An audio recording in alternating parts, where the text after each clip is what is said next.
음식이라는 게 꼭 필요할 때 필요한 만큼 있는 게 아니죠. 에? 냉장고 열면 먹을 거 가득 차 있는데? 라고 하실 수 있습니다. 그런데 이렇게 된 거 이제 100년이 좀 넘었어요. 냉장고가 발명되기 전까지는 음식을 썩지 않게 보존하는 것 자체가 난제였습니다. 때문에 등서고금을 막론하고 인간들은 음식을 오랫동안 보관하기 위해 온갖 방법들을 연구해 왔죠. 그리고 그런 과정에서 기왕이면 더 맛있게 보관하는 방법이 없을까를 치열하게 고민했고요. 이런 수천 수백 년간의 고민이 지금에 와서는 우리가 누리는 풍부한 음식 문화가 되어 우리의 입을 즐겁게 해주고 있습니다. 김치부터 시작해 단무지, 피클 같은 것도 다 이런 이유에서 만들어진 음식이고, 육포와 북어 같은 것도 고기나 생선을 오랫동안 보관하기 위해 만들어진 거예요. 그리고 특히나 육류 요리가 발달했던 유럽에서는 고기를 가공하고 저장하는 5만 가지 방법들이 아주 다양하게 발달했는데요. 이러한 유럽식 저장육 문화 일체를 샤퀴테리라고 부릅니다.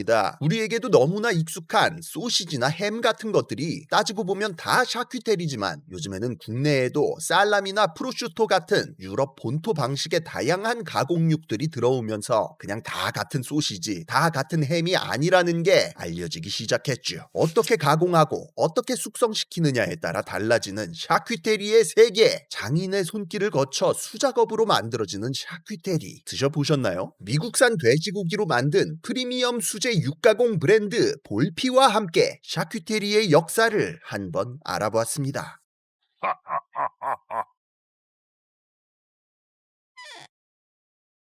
인간은 탄수화물, 단백질, 지방 등을 골고루 먹어야 합니다. 그리고 여기에 칼슘이나 각종 비타민도 잘 먹어야 건강하게 살 수가 있어요. 이 중 우리가 즉각적으로 사용하기 좋은 가장 고효율의 에너지원은 바로 탄수화물. 그래서 농경이 시작된 이래 인류는 밀이나 쌀 같은 주식 작물들을 최우선적으로 재배해 왔습니다. 또한 소화를 쉽게 하기 위해 죽, 빵, 밥, 국수 같은 형태로 다양하게 가공해서 먹었죠. 그런데 이런 작물들이 주식의 반열에 오를 수 있었던 데에는 높은 보존성도 한몫했습니다. 밀은 보통 가루로 만들어서 보관했는데, 빵으로 구워서 습기만 제거하면 꽤 오래 먹을 수 있었고, 쌀은 그냥 있는 그대로 보관해도 몇 년은 거뜬해서 동아시아에서는 화폐처럼 사용하기도 했어요. 하지만 주식 작물만 먹고 살 수는 없죠. 비타민과 섬유질, 지방과 단백질을 섭취하기 위해서는 채소나 고기도 주기적으로 섭취해줘야 됐습니다. 그런데 얘네들은 습기가 많기 때문에 그냥 두면 금방 썩거나 싹이 터버려서 먹을 수가 없었죠. 그래서 이런 음식들을 오래 두고 먹기 위해 5만 가지 방법들이 등장했는데요. 아무래도 건조시켜서 수분을 제거하는 방법이 가장 쉽고 직관적이었습니다. 바람으로 자연 건조할 수도 있지만 연기를 쐬어서 훈제로 만들면 더 빠르고 살균 효과까지 있었죠. 하지만 건조나 훈제는 시간이 너무 오래 걸리고 신경 쓸 것도 많죠. 그래서 아예 세균이 살지 못할 정도의 극한 환경을 조성하는 방법이 등장합니다. 소금을 때려 부어서 염장을 하는 거예요. 때문에 소금을 구할 수 있는 곳이라면 어디든 이런 염장 요리가 발달했는데, 채소 요리로 치면 한두 개 김치나 장아찌가 이에 해당합니다. 문제는 이제 단백질이었습니다. 적은 인구로 수렵 채집을 하거나 유목을 하는 경우에는 고기를 주식처럼 먹었기에 문제가 없었지만, 빽빽하게 모여 농사를 짓는 농경사회에서는 고기 먹기가 하늘의 별 따기였죠. 생선이라는 좋은 단백질 공급원이 있긴 했지만 바다나 강, 호수가 없으면 이조차도 먹기 힘들었고요. 당연하지만 인간이 잡식동물인 만큼 주식 작물이나 채소에서 얻는 단백질보다는 고기에서 얻는 단백질이 그 함량도 높고 흡수도 훨씬 잘 되겠죠. 때문에 어쩌다 한 번 고기가 생겼을 때 이걸 가공해서 보관한 뒤 오래오래 먹어야만 했던 겁니다.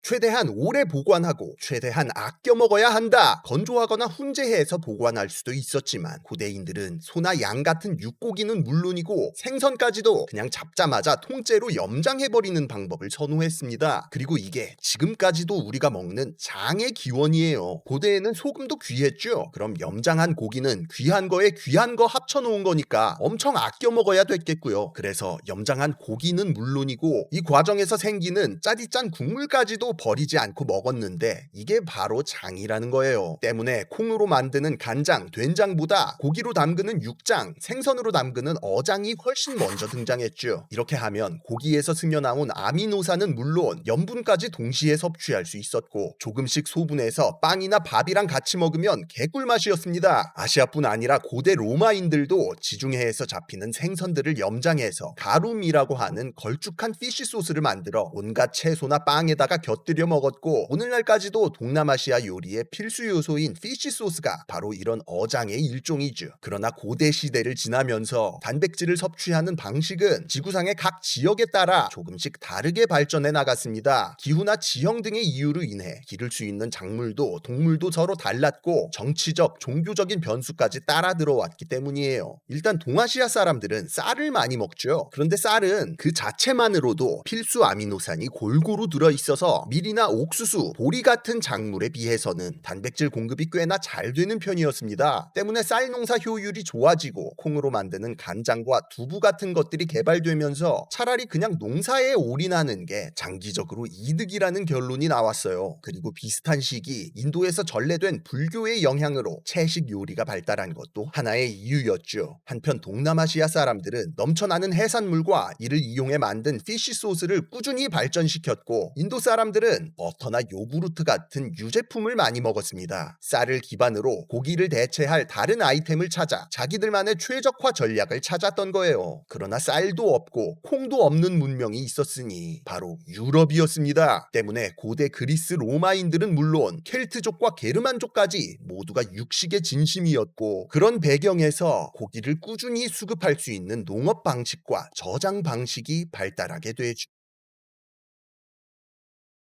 로마인들과 공존하던 켈트족 그리고 서로마의 멸망 이후 중세 유럽의 새로운 주인이 된 게르만족들은 본래 대평원에서 가축 끌고 다니던 목축의 전통을 가지고 있었습니다. 거기다 중세 이후 지중해 무역이 쇠퇴하고 가룸 같은 음식들도 명맥이 끊기면서 유럽인들의 식생활과 단백질 포트폴리오는 점점 더 육고기 위주로 재편되어 갔죠. 다행히도 유럽 땅에는 알프스 산맥 같은 높은 산지나 언덕들이 많고 1년 내내 비가 고르게 내려서 풀밭이 매년 재생되는 천혜의 기후적 특성을 가지고 있었습니다. 지구상의 다른 어떤 지역보다도 가축을 기르기에 적합한 곳이었어요. 때문에 오로지 쌀 같은 주식 작물의 생산에 몰빵하던 동아시아와는 다르게 유럽의 농업은 고기를 얻기 위해 다양한 작물을 유기적으로 함께 기르는 혼합 농업으로 발전했는데요. 한쪽 밭에는 사람이 먹는 밀과 보리를 심는 한편 다른 한쪽 밭에는 감자나 귀리 같은 걸 심어서 돼지와 닭을 먹이는 가축 사료로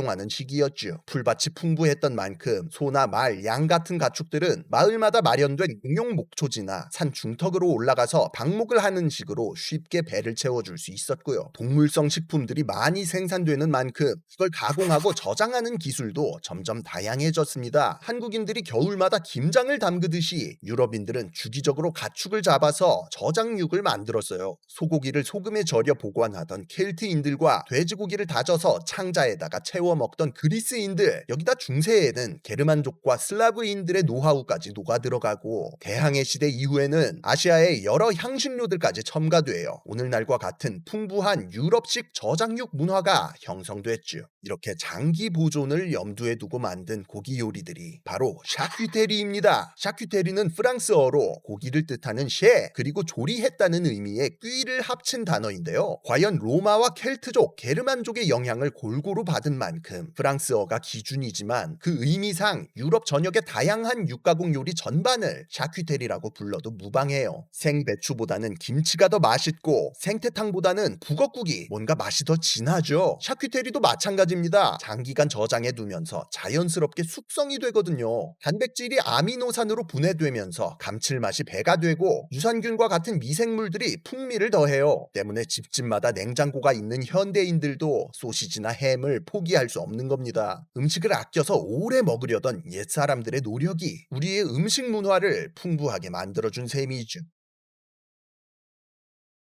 샤큐테리는 제작법에 따라 크게 두 가지로 나눌 수 있습니다. 고기를 다져서 어딘가에 채워 넣거나 아니면 생으로 보존 처리해서 발효를 시키는 거예요. 잘게 다진 고기를 창자에다가 채워 넣으면 그게 바로 흔히 말하는 소시지입니다. 소시지라는 말은 라틴어로 소금을 뜻하는 살루스에서 온 것으로 따지고 보면 소금 고기라는 뜻인데요. 이탈리아 사람들이 즐겨 먹는 살라미도 쌀이라는 어근을 사용하는 만큼 같은 의미고, 독일의 부어스트나 에스파냐의 초리소 도 마찬가지로 소시지의 일종이죠. 소시지보다 더 곱게 다져서 아예 갈아버리는 경우도 있는데, 이런 건 특히나 프랑스 요리에 많습니다. 이걸 빵 같은 데 채워서 오븐에 구우면 파테, 도자기 틀에다가 구워내면 테린이라고 해요. 부드럽게 만들기 위해 동물의 간이나 생선살 같은 걸로 만들기도 하는데, 대표적으로 거위의 간으로 만드는 요리 푸아그라도 파테로 만들어 먹는 경우가 많죠. 반면 다지지 않고 원형 그대로 숙성시키면 이게 바로 영어로 햄이라고 불리는 물건들인데요. 보통은 돼지고기로 만듭니다. 요즘 들어 국내에서도 유행하고 있는 하몬, 잠봉, 프로슈토 같은 것들은 익히지 않고 숙성한 경우, 그리고 영미권의 베이컨은 돼지 뱃살을 재료로 연기로 살짝 훈증을 해서 만든 경우죠. 만드는 방법이 비슷해도 부위에 따라 또 이름이 다르게 붙습니다. 특히나 이탈리아 사람들이 돼지고기 햄의 진심이라 삼겹살 부위는 판체타, 돼지 목심으로 만든 것은 코파, 등심 부위는 로모라고 구분해 부르지요. 우리가 보기에는 그냥 비슷한 햄 같아 보여도 다 같은 햄이 아니라는 거예요. 한국의 김치나 젓갈이 다양한 것처럼 이렇듯 샤큐테리도 나라와 재료별로 천차만별입니다. 시골 할머니 댁 가면 처마에 매주 매달려 있고 그렇죠. 나 때는 그랬는데 요즘은 된장처럼 샤큐테리도 자동화된 공정으로 대량 생산되지만 역시나 장인의 손맛은 따라올 수 없는 법. 거기다 원육의 품질에 따라서도 그 맛이나 풍미가 확 달라지기 때문에 서양에서는 시골 할머니 댁 된장처럼 그 근본의 맛을 그리워하는 사람들이 많습니다. 그리고 오늘 소개해드릴 볼피는 뛰어난 품질의 미국산 돼지고기와 4대째 이어져 내려오는 장인의 기술로 정통 샤큐테리를 만드는 프리미엄 수제 육가공 브랜드입니다. 유럽식 샤큐테리 가운데 우리에게 가장 익숙한 것 하면 뭐가 떠오르시나요? 아무래도 샌드위치나 샐러드에 많이 들어가는 살라미가 아닐까 합니다. 이탈리아의 전통 소시지로 피자에 들어가는 페퍼로니도 사실은 살라미의 일종이죠. 이 살라미를 만드는 장인을 이탈리아어로 살루미에레라고 합니다. 그리고 볼피는 이탈리아 밀라노의 살루미에레 가문, 볼피 가문이 미국으로 이주하여 1902년 설립한 프리미엄 수제 육가공 브랜드죠. 전 세계의 옥수수 생산을 책임지는 미국 중부의 콘벨트 지역, 이곳은 호그벨트라는 또 다른 별명으로도 불립니다. 현지에서 나는 옥수수를 주재료로 보리, 수수, 귀리, 밀, 대두, 비타민, 미네랄 등을 혼합해 고소하고 영양가 높은 양질의 사료를 만들어서 이걸로 돼지를 기르거든요. 옥수수를 재배하여 돼지를 먹이고 이때 발생하는 분뇨는 다시 옥수수의 거름으로 사용하며 자연순환 농법으로 생산하기 때문에 미국산 돼지고기는 부드러운 육질과 고소한 맛을 자랑합니다. 그리고 볼피는 이 호그벨트에서 나온 미국산 돼지고기만을 사용해 살라미를 만들고 있어요. 게다가 볼피는 수십 년 전부터 지역 농가, 축산학계 및 과학자들과 협업하여 자체 동물복지 축산 프로그램인 Raised Responsibly를 개발해 왔는데요. 2021년부터는 계약 농가 전체에 해당 프로그램을 적용하고 동물복지 방식으로 사육된 돼지만을 공급받고 있죠. 볼피가 만드는 살라미는 이탈리아 전통 방식 그대로 제작됩니다. 스테로이드제와 성장 촉진제를 사용하지 않고 친환경적으로 키운 돼지 냉장육만을 고집하여 최소한의 가공을 통해 자연적인 공기 흐름으로 고기를 건조시키죠. 수백 년 전부터 이어져 온 살루미에레들의 방식 그대로 건조실의 온도와 습도를 항상 체크하고 살라미가 가장 맛있게 숙성될 때까지 기다리는 거예요. 이탈리아에서 온 근본 손맛에 비옥한 미국 땅에서 난 고품질 돼지고기가 만났다? 이게 맛이 없으면 그게 더 이상하죠. 4대째 이어지는 가문의 레시피와 뛰어난 재료, 거기다 철저한 위생관리까지 연말에 주변 사람들에게 식용유나 참치 말고 볼피 살라미를 선물해 보시는 건 어떠실까요? 그 전에 일단은 선원 여러분들 먼저 맛보고 결정하시라고 이벤트를 준비했습니다. 영상 더보기란을 통해 링크로 들어가시면 참여하실 수 있으니까 퀴즈 한번 풀어보시고 10만원 상당의 볼피 샤큐테리 선물 세트 받아가세요. 지금까지 지식해적단의 키드였습니다. 그럼 새로운 고기를 약탈하러